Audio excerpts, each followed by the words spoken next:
আরে বন্ধুরা, কি হয়ে গেল? কি একটা ভয়ঙ্কর ঘটনা দেখুন। সাদিয়া যখন রাস্তা দিয়ে হেঁটে যাচ্ছিল তখন সাদিয়ার পাশ দিয়ে একটি ছেলে মুখে স্প্রে মেরে তখন চলে যায়।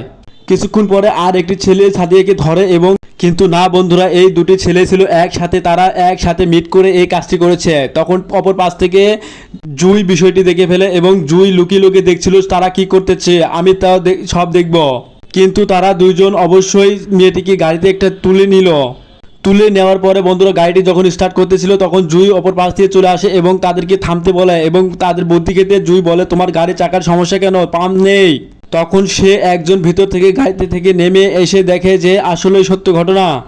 কিন্তু নামার পরে সে বুঝতে পারলো যে আসলে না, গাড়ির চাকার কিছু হয়নি। কিন্তু সে জুই বুদ্ধি করে তাকে গাড়ি থেকে নামতে বলছে, কারণ সে সবকিছু দেখে ফেলছে। তার বান্ধবী সাদিয়াকে অজ্ঞান করে গাড়িতে নিয়ে তারা চলে যাচ্ছিল। এর মধ্যে জুই সবকিছু দেখে ফেলে। তখন জুই তাকে বুদ্ধি করে গাড়ি থেকে যখন নামে তখনই তাকে মারধর শুরু করে দেয় এবং খুব গুরুতর আঘাত করে। তারপরে ওই ছেলেটিও গাড়ি থেকে নেমে আসে এবং জুইয়ের সঙ্গে পাঙ্গা নেয়। কিন্তু জুই তো অনেক শক্তিশালী মেয়ে। তারপর যখন তারা জুইয়ের সঙ্গে মারপিট করে পারছিল না, তারপরেও স্প্রে করা শুরু করে দিল জুইকেও। কিন্তু জুইকে স্প্রে করার চেয়েও কোনো কাজ হয়নি, তাকে থামাতে পারেনি। কিছুক্ষণের জন্য জুই একটু সেন্সলেস হয়ে গেছিল, তাদেরকে মারধর করা বন্ধ করে দিয়েছিল। বন্ধুরা, নেক্সট পার্ট দেখতে অবশ্যই লাইক কমেন্ট শেয়ার